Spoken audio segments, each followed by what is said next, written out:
Le Jésus que nous voyons aujourd'hui dans de nombreuses églises, sinon la plupart, est très différent de ce à quoi il ressemblait réellement. Il y a une lettre écrite il y a longtemps qui pourrait changer notre perception de l'apparition de Jésus. Cela vient d'un homme nommé Lentulus qui a écrit à César. Dans la lettre, il décrit Jésus de manière très détaillée. Et devinez quoi, sa description ne correspond pas aux images habituelles que nous voyons. Certains disent que la lettre est fausse, que Lentulus n'a jamais existé. Mais si c'est réel, cela pourrait nous en dire beaucoup sur Jésus. Et cela pourrait nous amener à regarder ces vieilles images d'une toute nouvelle manière. Alors que révèle exactement cette lettre, rejoignez-nous pour plonger dans la lettre et voir ce qu'elle révèle sur Jésus. Qui était Lentulus? Comment a-t-il si bien connu Jésus? Et que nous dit sa description sur le vrai Jésus, l'image de la miséricorde divine. Au XXe siècle, l'une des premières images de Jésus était l'image de la miséricorde divine. De nombreux catholiques romains et anglicans ont utilisé cette image presque partout. Selon les récits, Jésus est apparu et a montré le dessin du tableau à Sainte Faustine Kowalska dans une vision en 1931 à Płock, en Pologne. Faustine a écrit dans son journal que Jésus lui est apparu et lui a demandé de demander à un artiste de peindre un tableau semblable à celui qu'elle a vu. Faustine a trouvé un artiste nommé Eugène Kaczmarowski pour réaliser l'image de la miséricorde divine de Jésus. Sur cette image, Jésus est représenté avec sa main droite levée en signe de bénédiction et sa main gauche touchant sa poitrine. Deux gros rayons, l'un rouge et l'autre blanc, sortent de près de son cœur. Ces rayons signifient que l'image montre la bonté et la miséricorde de Dieu accordées au monde, notamment à travers le baptême et l'Eucharistie. L'image de la miséricorde divine est devenue un symbole d'espoir et de pardon très populaire pour de nombreuses personnes partout dans le monde. Il a été réalisé de différentes manières, notamment par des peintures, des statues, des vitraux et des cartes. L'image a également inspiré de nombreuses prières, chants et exercices spirituels. Bien que l'image de la miséricorde divine soit très populaire, on dit que Jésus a dit que l'aspect spirituel de l'image est plus important que l'image elle-même. Lorsque Faustine a vu pour la première fois le tableau original en train d'être peint, elle a pleuré et s'est plainte à Jésus. « Qui te peindra aussi belle que toi ?» Jésus lui répondit « Il ne s'agit pas de la beauté des couleurs ou des coups de pinceau. La grandeur de cette photo est dans ma grâce. » Ce message nous rappelle que nous devons nous concentrer sur la signification spirituelle et les bénédictions de l'image, pas seulement sur son apparence. Ce n'est cependant pas la seule image populaire de Jésus que nous avons aujourd'hui. Il y en a d'autres avec des histoires très intéressantes. La tête du Christ par Warner Solomon. Une autre image significative de Jésus est la tête du Christ de Warner Solomon. Cette représentation emblématique, souvent appelée la tête de Salomon, est devenue l'une des images religieuses les plus reproduites du XXe siècle.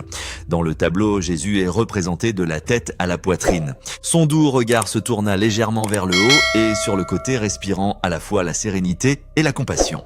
Salomon, qui était à la fois un artiste commercial et profondément religieux, affirmait que l'inspiration pour la tête du Christ lui était venue dans une vision vivante, presque surnaturelle. Tard dans la nuit, il a décrit l'expérience comme un moment de clarté divine, affirmant que l'image lui est apparue soudainement à 2 heures du matin en janvier 1924, comme si elle avait été placée dans son esprit par une puissance supérieure. Bien qu'initialement destinée à être une pièce de dévotion pour ses disciples chrétiens, la tête du Christ a rapidement transcendé son public d'origine. Il a été largement adopté par diverses confessions chrétiennes et est même devenu un symbole réconfortant pour les soldats pendant la Seconde Guerre mondiale, qui emportait de petites reproductions pour rappeler leur foi et leur espoir au milieu de la bataille. La portée de l'image était si profonde qu'elle est devenue presque synonyme de la représentation de Jésus dans de nombreuses maisons, églises et même hôpitaux à travers le monde. L'église copte orthodoxe tient cette image en particulièrement haute estime en raison d'un événement miraculeux impliquant un garçon de 12 ans nommé Isaac Ayoub. Isaac, à qui on avait diagnostiqué une forme grave de cancer, a vu les yeux de Jésus sur le tableau de Salomon verser des larmes. Profondément ému par cette vision, Isaac crut avoir assisté à un moment divin. Incroyablement, suite à cette expérience, la santé d'Isaac a commencé à s'améliorer. Le père Isaac Solomon de l'église copte Saint-Marc de Houston a partagé ce miracle avec la congrégation, déclarant qu'Isaac avait été guéri. Cette affirmation a ensuite été soutenue par le docteur Atef Rizkallah qui a examiné le garçon le lendemain et a confirmé qu'il ne restait aucun signe de leucémie. L'image déjà vénérée a pris une nouvelle vie dans la communauté copte comme symbole de guérison et d'intervention divine. Salvatore Mundi de Léonard de Vinci.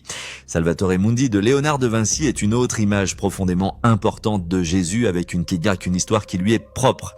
Ce chef-d'œuvre de la Renaissance montre Jésus vêtu d'une robe bleu fluide typique du riche style vestimentaire de l'époque, tandis qu'il lève la main droite dans le geste de bénédiction. Dans sa main gauche, Jésus tient un orbe de cristal parfaitement clair, symbole de sa domination sur le monde et le cosmos.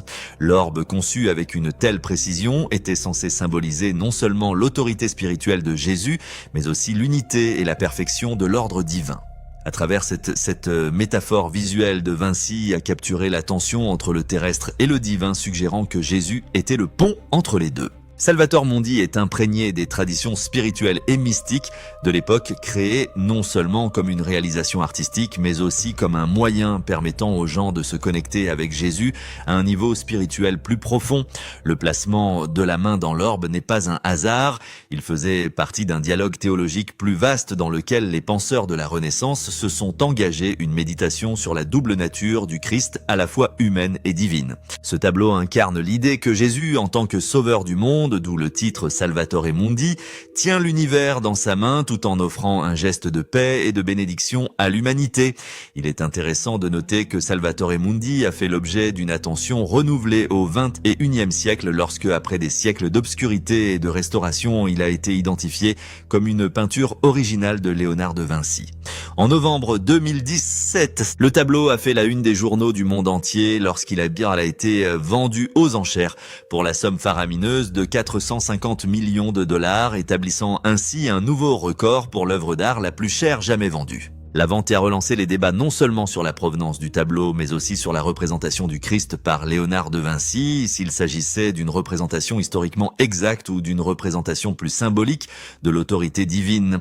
Le voyage mystérieux du tableau à travers l'histoire, son statut presque perdu et sa réémergence éventuelle ont ajouté une couche de mystique, ce qui en fait l'une des images les plus énigmatiques et controversées de Jésus jamais créées. Aujourd'hui, alors que les représentations antérieures de Jésus étaient souvent inspirées par des visions ou des révélations, comme le montrent les œuvres de Salman et de Vinci, certains récits sur l'apparence physique de Jésus prétendent être enracinés dans une expérience directe. L'une des plus fascinantes et des plus controversées est la lettre de Lentulus à César. Selon la tradition historique, Lentulus était un fonctionnaire romain à l'époque de Jésus, bien que son existence reste une question de spéculation. Contrairement aux visions d'artistes comme Salman et Da Vinci, cette lettre décrit Jésus à partir de rencontres quotidiennes. Lentulus, qui n'était pas l'un des disciples de Jésus, mais un fonctionnaire romain contemporain, fournit une description physique de Jésus qui suggère qu'il était une figure bien connue de son époque. La lettre décrit Jésus avec une familiarité presque banale, contrastant fortement avec les représentations plus divines ou visionnaires du Sauveur. Alors quel genre de relation Lentulus entretenait-il avec Jésus? Regardons de plus près Lentulus et répondons à toutes ces questions. La mystérieuse lettre de Lentulus. Lentulus était gouverneur de Judée avant Ponce Pilate et il est connu pour une lettre fascinante qui nous donne une description détaillée de Jésus. Cette lettre, appelée lettre de Lentulus, a un fond mystérieux. Il est devenu très célèbre au XVe siècle et a joué un rôle important dans la manière dont Jésus était représenté dans l'art. Selon Christopher Miles, un bibliothécaire du XVIIIe siècle originaire d'Iéna, la lettre était quelque chose de spécial. Il l'a décrit comme étant écrit en lettres dorées sur du papier rouge avec une reliure ornée. Malheureusement, cette lettre magnifiquement rédigée est aujourd'hui perdue. Au XIXe siècle, on affirmait également que la lettre pouvait remonter à l'époque de l'empereur Dioclétien. Cependant, cette idée n'est pas largement acceptée par les chercheurs d'aujourd'hui. Au fil des années, différentes versions de la lettre sont apparues. Une référence notable est celle de Ludolphe qui l'a inclus dans ses écrits sur la vie du Christ. Une autre mention importante se trouvait dans les œuvres de saint Anselme, bien qu'il ne l'ait pas écrit à l'origine. Selon des documents historiques, un érudit nommé Giacomo Colonna a découvert la lettre en 1432. Il l'a trouvée parmi d'anciens documents romains envoyés de Constantinople à Rome. Ce qui rend cette lettre intrigante, c'est la façon dont sa description de Jésus correspond à d'autres représentations anciennes comme celle de Saint Jean de Damas. Ce lien a amené certaines personnes à croire que la lettre pourrait être authentique. Alors que dit réellement cette lettre à propos de Jésus? Alors comment a-t-il décrit Jésus dans sa lettre? Lentulus décrit Jésus d'une manière très vivante. Il dresse un portrait de Jésus comme un homme doté d'une grande puissance et d'une grande vertu. Certains l'appellent le prophète de la vérité, tandis que ses disciples le désignent comme le Fils de Dieu. Lentulus décrit Jésus comme étant de taille moyenne et ayant une présence digne. Il compare les cheveux de Jésus à la couleur des noisettes mûres. Il est ondulé et bouclé descendant jusqu'aux épaules et séparé en haut dans le style nazaréen. Lentulus décrit le visage de Jésus comme toujours joyeux, sans rides ni imperfections. Ses sourcils sont lisses et il a une barbe fournie. Ses yeux sont bleu-gris et brillants. La posture de Jésus est droite et ses bras et ses mains sont décrits comme étant beaux. Lentulus note que Jésus était strict lorsqu'il corrigeait les gens, mais doux et gentil lorsqu'il donnait des conseils. Il était joyeux mais toujours sérieux. Lentulus mentionne également que Jésus ne riait jamais, mais qu'on le voyait souvent en train de pleurer. Il est décrit comme le plus beau de tous les peuples, capturant à la fois sa nature divine et ses qualités humaines, une comparaison avec les Écritures. Pour déterminer si la lettre de Lentulus est authentique, nous devons comparer ses descriptions avec les Écritures. La lettre décrit Jésus comme ayant une apparence vénérable, quelqu'un qui peut être à la fois craint et aimé. Cette description correspond à Proverbe 1 qui dit que les disciples de Jésus le considéraient comme quelqu'un qui faisait preuve d'un amour profond mais qui était aussi juste suivant, de près la volonté de son Père. La lettre mentionne que Jésus avait les cheveux longs, ce que certains trouvent controversé. Cependant, il est important de se rappeler que Jésus était un nazaréen. Les nazaréens ont fait le vœu de ne pas se couper les cheveux. Cette tradition est conforme à la description dans la lettre. La lettre note également que Jésus était sévère dans ses réprimandes. Cela correspond à Proverbe 3 verset 12 qui dit une autre déclaration dans la lettre dit cela correspond à Hébreux 4 qui dit Jésus a été touché par le sentiment de nos infirmités et tenté en tout point comme nous. Jésus était connu pour ses prières profondes et ses luttes demandant que le fardeau de la mort lui soit retiré, mais il était toujours déterminé à accomplir la volonté de son Père. Cependant, une partie de la lettre est controversée. Il décrit Jésus comme le plus beau parmi les enfants des hommes. Cela semble contredire Ésaïe 53 qui déclare qu'il n'avait ni beauté ni majesté pour nous attirer vers lui. Rien dans son apparence qui nous fasse désirer. Certains érudits suggèrent que cette différence pourrait provenir de diverses interprétations de la signification spirituelle de Jésus. Le débat sur l'authenticité. Lorsque l'on regarde de plus près la lettre de Lentulus, il y a d'autres éléments à considérer quant à son authenticité. Certains chercheurs pensent que la lettre pourrait ne pas être un véritable document historique. Au lieu de cela, il pourrait être apocryphe, ce qui signifie qu'il pourrait avoir été créé plus tard et non à l'époque de Jésus. Le contenu de la lettre recoupe d'autres écrits apocryphes comme l'épître de Barnabas et le berger d'Hermas. Ces écrits comprennent également des figures bibliques ou des thèmes liés à Jésus. Au XVe siècle, de nombreux manuscrits ne mentionnaient pas Publius Lentulus comme gouverneur de la Judée. Ce détail manquant suggère que le titre aurait pu être ajouté plus tard. Les érudits pensent que Publius Lentulus était peut-être un fonctionnaire romain qui visitait Jérusalem ou la Judée, mais il n'était pas nécessairement le gouverneur. Cette variation dans les manuscrits laisse entendre qu'il pourrait y avoir eu différentes versions ou ajouts au fil du temps.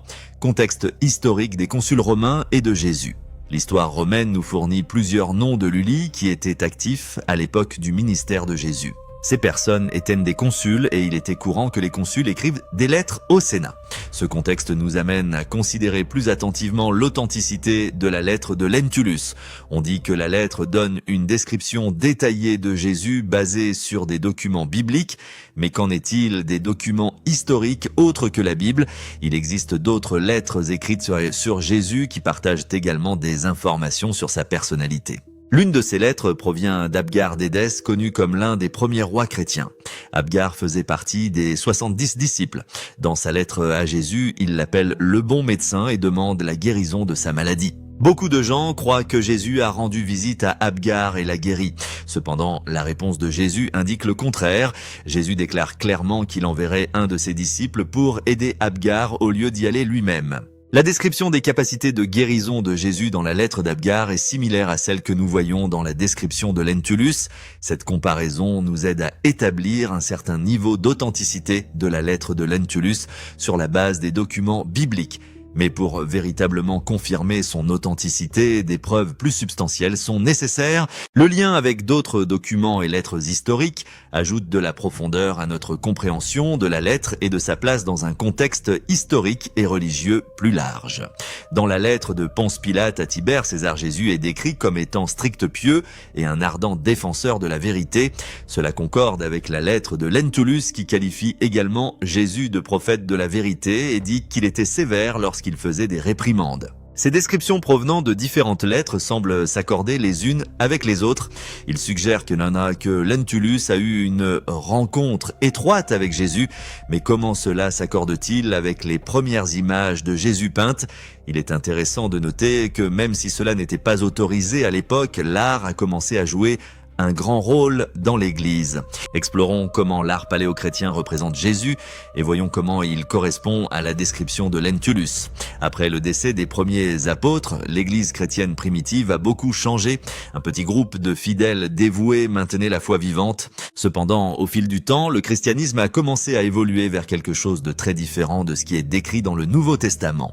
Ce changement s'est produit progressivement à mesure que de nouvelles pratiques et croyances ont été introduites.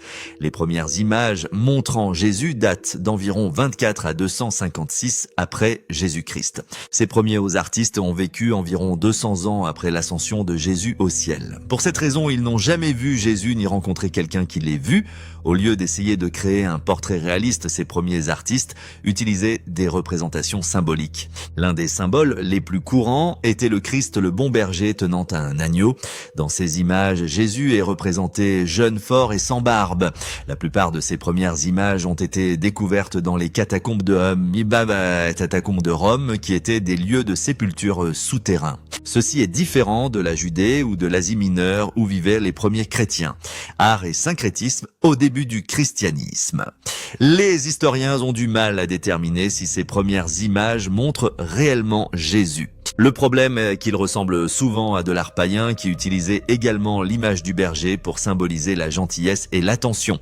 Les premiers artistes chrétiens empruntaient souvent des idées à l'art païen. Ce n'est qu'après que l'empereur Constantin s'est impliqué dans le christianisme que des représentations artistiques détaillées de Jésus ont commencé à apparaître dans les églises. Avant l'époque de Constantin, il y avait beaucoup de résistance à la création d'images de Jésus. Beaucoup de gens pensaient que c'était une erreur de le représenter dans l'art, mais lorsque Constantin a accepté le christianisme et a commencé à le remodeler pour l'adapter aux coutumes romaines, notamment l'utilisation de statues et d'images pour le culte, cela a changé. À la fin du IVe siècle, les images de Jésus devenaient courantes dans les églises. Les gens ont commencé à montrer un grand respect pour ces images. Certains ont même commencé à les vénérer. Les partisans de cette pratique affirmaient qu'ils honoraient les symboles de leur Seigneur absent et de ses saints. Malgré une résistance constante, l'utilisation d'icônes et d'images s'est fermement implantée dans le christianisme, notamment à Rome et à Byzance. Même s'il y a eu des débats à ce sujet, l'art a joué un rôle important en nous aidant à visualiser à quoi aurait pu ressembler Jésus. Les descriptions de la Bible nous donnent quelques indices, mais ces premières images offrent une manière plus tangible d'imaginer l'apparence physique de Jésus. Ils complètent les descriptions trouvées dans des lettres comme celle de Lentulus et nous donnent une meilleure compréhension de la manière dont les premiers chrétiens auraient pu se représenter Jésus. Tournons maintenant notre attention vers ce qu'on appelle le suaire de Turin, et l'image de Jésus. Les œuvres d'art représentant cette forme émergente du christianisme ne sont pas sorties de nulle part. L'un des éléments de preuve les plus intrigants est un tissu qui, selon certains, porte l'image réelle de Jésus. Ce tissu a fasciné les historiens et les scientifiques, laissant beaucoup se demander s'il pourrait provenir d'une source divine. En 1354, un morceau de tissu connu sous le nom de linceul de Turin au voile de Véronique fut découvert. Cette toile de lin ancienne porte l'image faible mais détaillée d'un homme que de nombreux historiens croient être Jésus-Christ. Le linceul de Turin, également appelé Saint-Suaire, est une longueur de lin avec de légères impressions du devant et du dos d'un homme qui semble avoir été crucifié. Pendant des siècles, il a été vénéré par beaucoup, en particulier au sein de l'Église catholique, comme le véritable linceul funéraire qui a enveloppé le corps de Jésus après sa crucifixion. Selon la tradition, l'image corporelle de Jésus aurait été miraculeusement imprimée sur le linceul. Le suaire de Turin est un artefact du XIVe siècle qui est devenu une icône catholique importante. Certaines personnes croient qu'il s'agit du véritable tissu funéraire de Jésus-Christ, tandis que d'autres y voient un puissant symbole religieux qui représente l'histoire du Christ, même s'il ne s'agit pas du linceul original. Malgré plus de 600 ans de documents historiques, le suaire de Turin continue d'être un symbole majeur pour les chrétiens du monde entier. Ce qui le rend si remarquable, c'est la façon dont l'image a été formée. Comment laisser l'impression parfaite d'un corps humain sur un tissu sans endommager le matériau lui-même? Les scientifiques ont émis l'hypothèse qu'une force similaire à un éclair thermonucléaire pourrait en être responsable. Il s'agirait d'un processus beaucoup plus contrôlé qu'une explosion nucléaire, laissant une image à la surface des fibres sans pénétrer ni endommager l'épaisseur du tissu. C'est comme si l'image était imprimée avec une telle précision que seule la couche supérieure de fibres était affectée, capturant ainsi une impression claire et détaillée d'une forme humaine. Le processus exact de formation de l'image reste un mystère, suscitant débat et enquête. Certains pensent que cette empreinte mystérieuse est la preuve d'un événement miraculeux, tandis que d'autres continuent d'étudier le linceul pour comprendre comment une image aussi extraordinaire a pu être créée. Quelle que soit son origine, le suaire de Turin continue de captiver l'imagination et le dévouement des gens du monde entier, ce qui en fait l'un des artefacts les plus durables et les plus énigmatiques de l'histoire religieuse de la théorie de la transfiguration et du suaire. Il existe une autre théorie intéressante sur le suaire de Turin qui, selon certains, montre une image miraculeuse de Jésus. Cette théorie suggère que l'image sur le suaire pourrait être le résultat du même pouvoir divin manifesté par Jésus lors de sa transfiguration. L'idée est que lors de cet événement, un éclat d'énergie divine de Jésus a provoqué l'évaporation de son sang en un instant. À ce moment-là, son image et son empreinte corporelle ont été laissées sur le tissu, préservant ainsi un instantané littéral de sa résurrection. Le linceul montre une faible image de couleur jaune paille apparaissant sur la couche supérieure des fibres du tissu. L'image représente un homme avec une barbe, une moustache et des cheveux mi-longs séparés au milieu. D'après la description dans la lettre de Lentulus, cet homme est grand et musclé. Les mesures du linceul suggèrent que la figure qui y figure mesure entre 17 et 18 mètres de haut, soit environ 5 pieds 7 pouces. De plus, des taches brun rougeâtres sont trouvées sur le tissu correspondant aux blessures décrites dans le récit biblique de la crucifixion de Jésus. Au fil du temps, les débats sur le linceul se sont calmés et il est désormais vénéré comme le Saint Voile. Malgré cela, de nombreuses personnes préfèrent s'appuyer sur les descriptions bibliques de Jésus plutôt que sur un morceau de tissu. Pour eux, la Bible reste la source la plus fiable pour comprendre qui était Jésus. Comment exactement le livre saint décrit-il Jésus? Depuis des siècles et des générations, en particulier dans les cultures occidentales, l'image la plus courante de Jésus-Christ est celle d'un homme barbu à la peau claire, aux cheveux longs et ondulés, châtain clair ou blond et dans la plupart des cas aux yeux bleus. Cependant, la Bible ne donne pas de description physique de Jésus et les preuves dont nous disposons suggèrent qu'il était probablement très différent de ces représentations populaires. Nos principaux récits sur Jésus proviennent des 4 premiers livres du Nouveau Testament, les évangiles de Matthieu, Marc, Luc et Jean. Selon ces évangiles, Jésus était un juif né à Bethléem et élevé à Nazareth, une ville de Galilée au 1er siècle. Nous savons qu'il avait environ 30 ans lorsqu'il commença son ministère public comme mentionné dans Luc 3,23. Malgré cela, la Bible ne fournit pas de description détaillée de son apparence, seulement qu'il ne se distinguait pas de manière remarquable. Un détail intéressant vient du récit de l'arrestation de Jésus dans le jardin de Gethsémani avant sa crucifixion, Matthieu 26, 46 à 56. Judas Iscariote dut identifier Jésus aux soldats car Jésus ressemblait à l'un des nombreux disciples. Cela suggère que Jésus et ses disciples se ressemblaient beaucoup en apparence. Certains érudits se réfèrent post-Apocalypse 14 et 15 pour trouver des indices sur les caractéristiques physiques de Jésus. Le passage décrit ses cheveux comme étant blancs comme de la laine et ses yeux comme étant comme une flamme de feu. Il mentionne également que ses pieds étaient comme du bronze bruni. Ces descriptions impliquent que Jésus aurait aurait pu avoir une peau plus foncée et des cheveux laineux contrastant fortement avec les représentations occidentales traditionnelles. En 2018, une découverte importante a été faite. Un premier portrait de Jésus a été découvert sur les murs d'une église en ruine dans le sud d'Israël. Peinte au VIe siècle après Jésus-Christ, il s'agit de la première image connue du Christ découverte en Israël. Le portrait montre Jésus avec des cheveux plus courts et bouclés, reflétant le style courant dans l'Empire byzantin oriental, en particulier dans des régions comme l'Égypte et la Syrie-Palestine. Cette représentation était très différente de l'image barbue aux cheveux longs qui devint populaire plus tard. Au IVe siècle, la représentation de Jésus commença à changer. Cette nouvelle image a été fortement influencée par les représentations des dieux grecs et romains, notamment Zeus, la puissante divinité grecque. À partir de cette période, Jésus était souvent représenté avec des cheveux longs, une barbe et vêtu d'une longue robe, souvent assis sur un trône. Un exemple notable est une mosaïque du Ve siècle sur l'autel de l'église Santa Pudenziana à Rome. Dans ses œuvres, Jésus est souvent représenté avec une auréole autour de la tête, symbole de sa nature divine. À mesure que les influences artistiques et culturelles évoluaient, la façon dont Jésus était représenté a également évolué. L'image de Jésus aux cheveux longs et à la barbe influencée par les traditions classiques devient progressivement la représentation dominante de l'art occidental. Influence culturelle sur l'image de Jésus. Toutes les images de Jésus ne correspondent pas à la représentation occidentale familière. Partout dans le monde, différentes cultures ont représenté Jésus d'une manière qui reflète leur propre identité ethnique et culturelle. Cela se produit parce que les gens représentent souvent